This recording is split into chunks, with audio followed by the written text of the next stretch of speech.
fait beaucoup toutes ses copies. Christophe, oui, je suis toujours en contact avec lui. C'est le désamour que personne n'avait vu venir.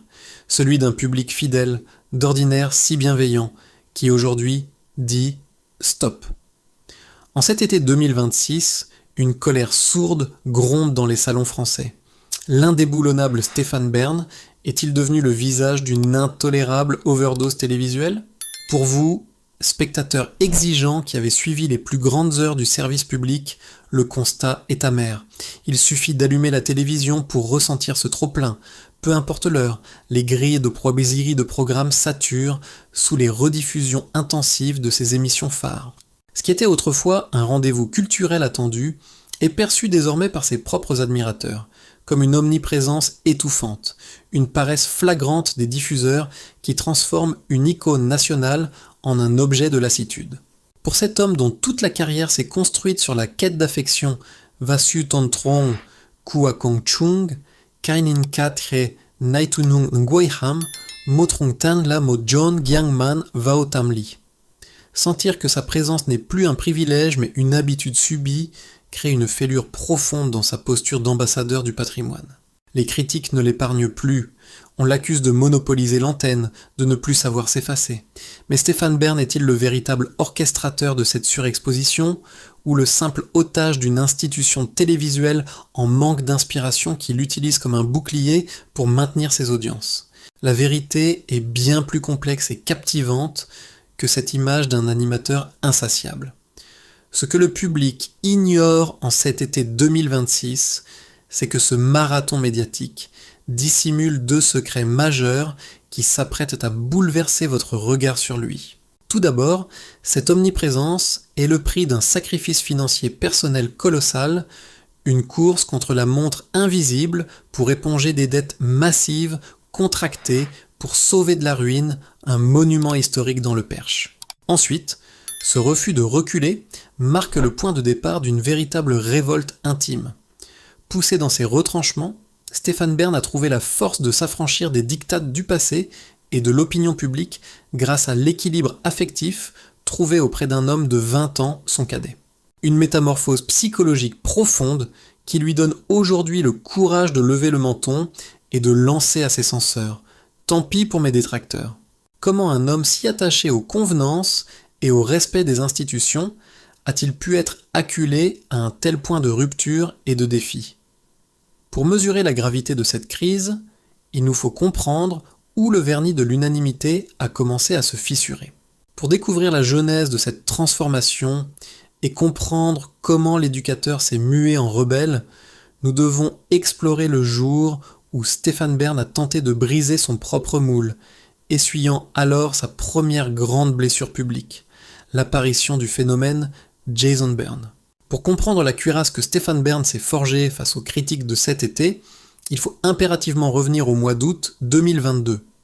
Ce soir-là, sur France 3, près de 4 millions de téléspectateurs s'attendent à retrouver l'érudit familier des châteaux et des récits princiers. Au lieu de cela, c'est un contre-emploi total qui s'impose à l'écran. Dans le téléfilm Pour l'honneur d'un fils, il incarne le commandant Paul Leclerc, un militaire brisé par le deuil.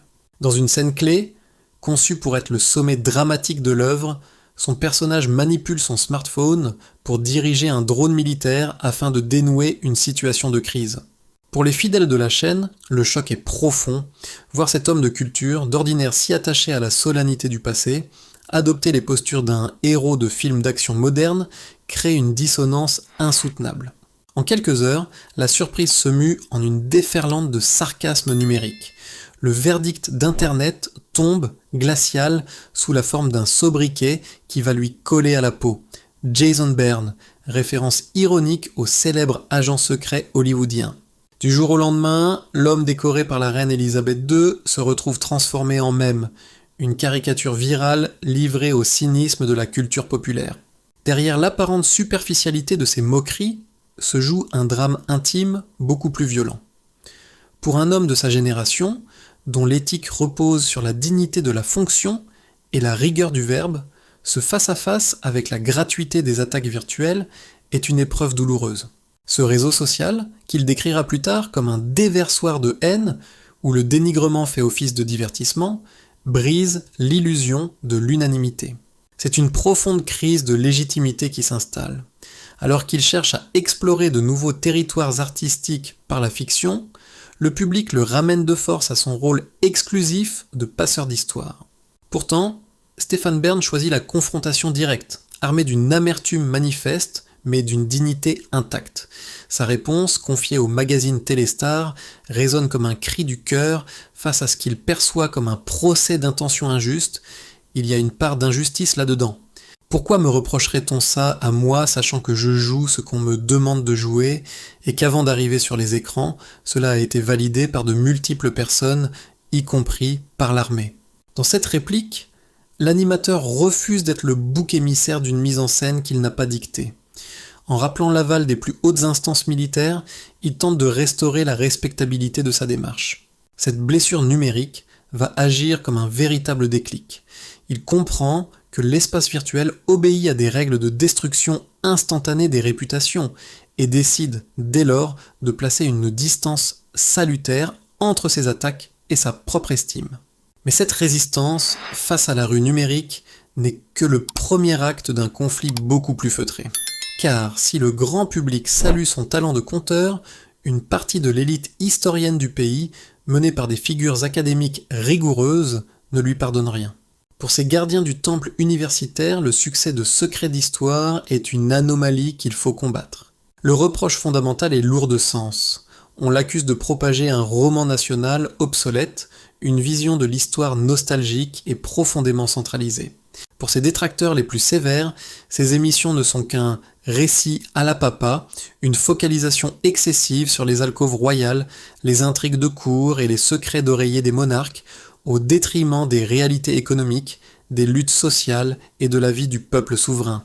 Les critiques qualifient parfois la rigueur de ces programmes de véritable loterie intellectuelle. Un jour d'une précision irréprochable grâce à l'intervention d'experts reconnus, le lendemain flirtant avec le mythe ou la légende populaire pour satisfaire les impératifs de l'audimat. Pour un homme qui a fait de la transmission sa raison d'être, cette fin de non-recevoir de la part du monde scientifique est un déchirement invisible. Stéphane Bern souffre de ce statut d'éternel marginal, de cet ostracisme feutré qui le relègue au rang de simple vulgarisateur de divertissement, voire de romancier de la monarchie. Il y a une profonde solitude à être écouté par des millions de citoyens chaque semaine, à être le premier vecteur de curiosité historique de la nation, tout en étant regardé de haut par ceux qui détiennent les clés du savoir officiel. Il se retrouve ainsi pris en étau entre deux visions irréconciliables, l'histoire comme science rigoureuse réservée aux amphithéâtres et l'histoire comme émotion universelle destinée au plus grand nombre. Face à ce tribunal de l'esprit, Stéphane Bern ne baisse pas les yeux. Il assume pleinement sa méthode et rappelle régulièrement la distinction essentielle entre le chercheur et le passeur. Tout n'est pas montrable ou vulgarisable de la même manière, mais l'essentiel est de susciter l'intérêt, d'ouvrir les portes du patrimoine à ceux qui en étaient exclus. Sa défense est une contre-attaque subtile.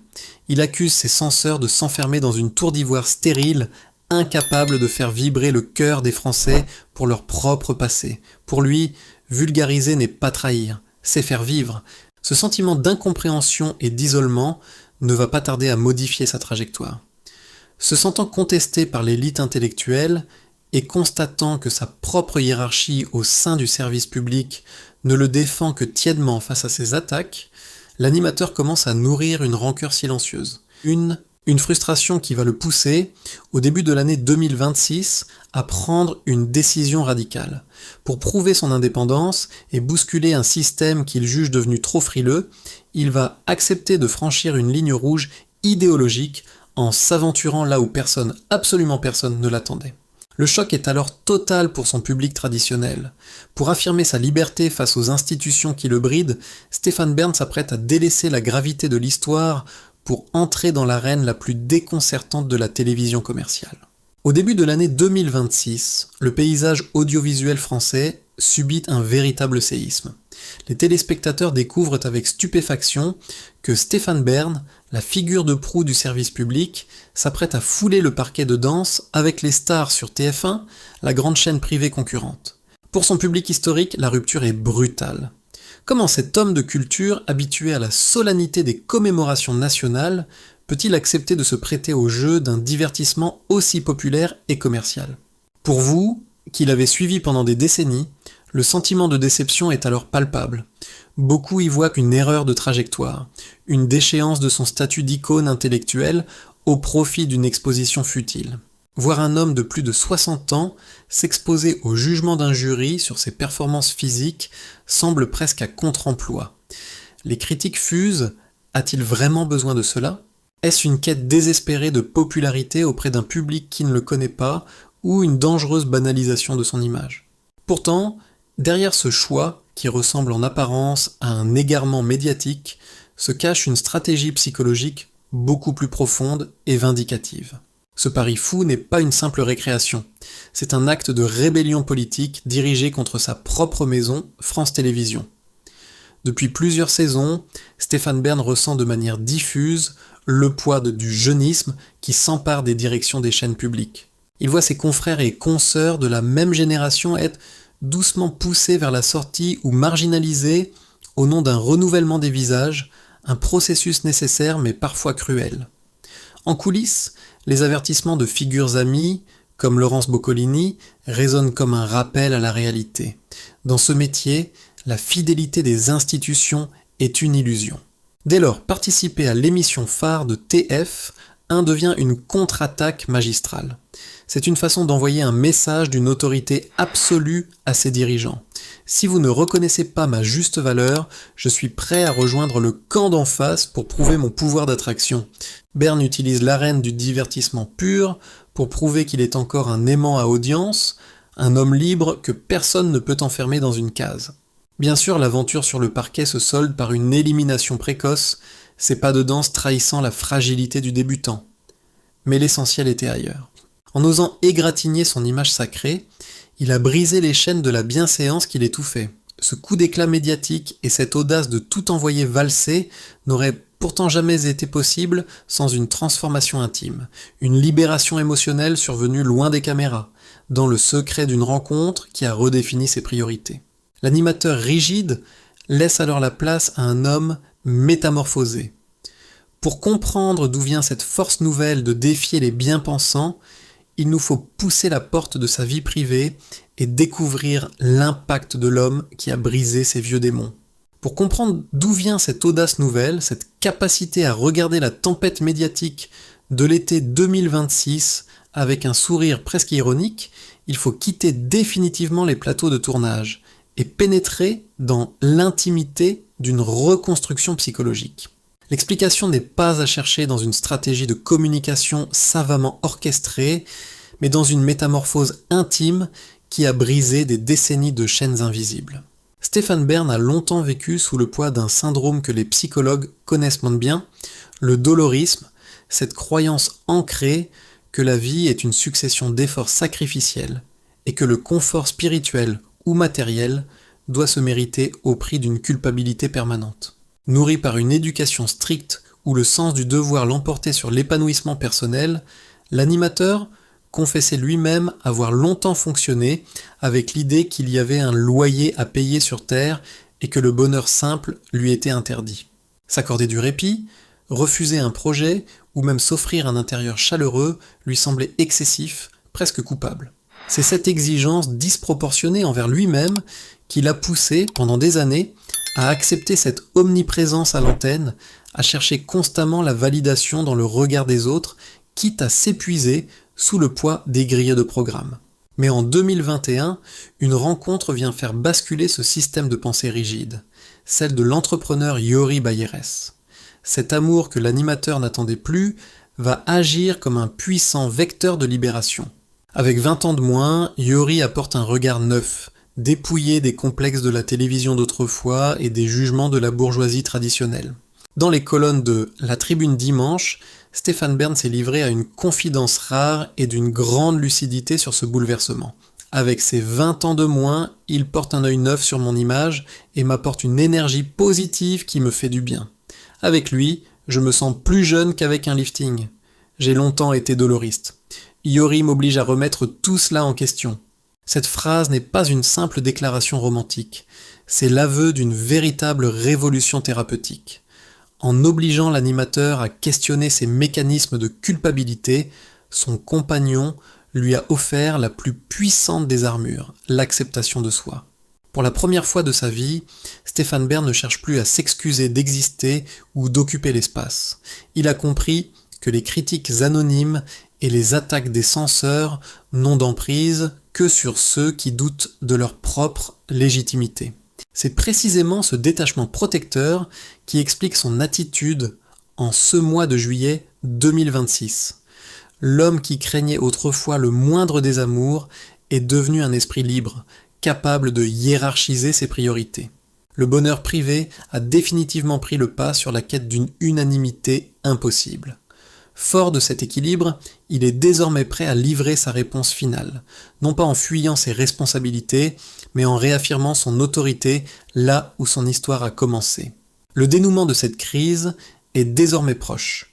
Armé de cette sérénité retrouvée, Stéphane Bern s'apprête à orchestrer sa plus grande réponse médiatique au cœur d'un lieu qui incarne toute la grandeur de son œuvre. C'est au cœur de cet été 2026, alors que la polémique sur sa présence estivale atteint son paroxysme, que Stéphane Bern décide enfin de rompre le silence. Pour livrer sa réponse définitive, il choisit les colonnes de télé 2 semaines. Pas de communiqué officiel froid, pas de justification timide, mais une formule qui claque comme un jalon posé face à l'opinion publique. Oui, et tant pis pour mes détracteurs ou ceux qui me voient déjà partir sur une autre chaîne. En une seule phrase, l'animateur balaie d'un revers de main les spéculations sur son avenir et l'agacement des censeurs. Ce n'est pas le début d'une retraite, c'est une réaffirmation d'autorité. Loin de se faire discret, face à la lassitude d'une partie du public, il annonce une rentrée plus offensive que jamais. En septembre, il sera aux commandes d'une grande soirée spéciale consacrée au patrimoine au château de Versailles, en plus du retour de son émission fétiche, le monument préféré des Français. Le choix de Versailles n'est pas anodin. Se tenir debout au milieu du faste des rois, là où l'histoire de France s'est écrite, est la plus magistrale des réponses. Face à la grandeur des pièces qu'il défend, les critiques éphémères de l'été s'évanouissent, renvoyées à leur propre futilité. Cette victoire psychologique met en lumière une vérité plus vaste sur notre rapport aux figures de la télévision. Pour vous, public de plus de 50 ans, qui comprenait la valeur du temps, de l'expérience et de la fidélité institutionnelle, cette crise invite à une profonde réflexion. Sa présence constante à l'antenne n'est pas de la gourmandise médiatique, c'est le prix d'un engagement total pour notre patrimoine. Comme il le rappelle désormais avec une sérénité retrouvée, on ne peut pas plaire à tout le monde. Alors que ce récit touche à sa fin, une question essentielle s'impose à nous, celle du juste équilibre entre l'usure du regard et la reconnaissance du travail accompli. Dans une époque qui consomme et rejette les visages à un rythme effréné, devons-nous condamner la permanence de ceux qui durent ou au contraire saluer leur constance comme un rempart contre l'oubli et la perte de nos repères culturels? Stéphane Bern a choisi son camp, celui de la transmission, envers et contre les modes passagères. Qu'en pensez-vous ? Trouvez-vous que cette omniprésence estivale était une erreur de programmation de la chaîne, ou comprenez-vous la démarche de cet homme de culture qui refuse de céder face à la critique ? Votre avis et votre expertise de téléspectateur de longue date m'intéressent profondément. Si cette analyse approfondie au cœur des coulisses des médias vous a captivé, n'hésitez pas à laisser un pouce bleu pour soutenir notre travail de décryptage. Partagez cette vidéo avec vos proches et abonnez-vous à la chaîne pour ne manquer aucun de nos prochains récits sur les grandes figures du paysage audiovisuel. Activez la cloche de notification et exprimez-vous librement dans l'espace commentaire ci-dessous. Merci pour votre fidélité et votre écoute, et à très bientôt pour une nouvelle plongée dans l'histoire de nos icônes.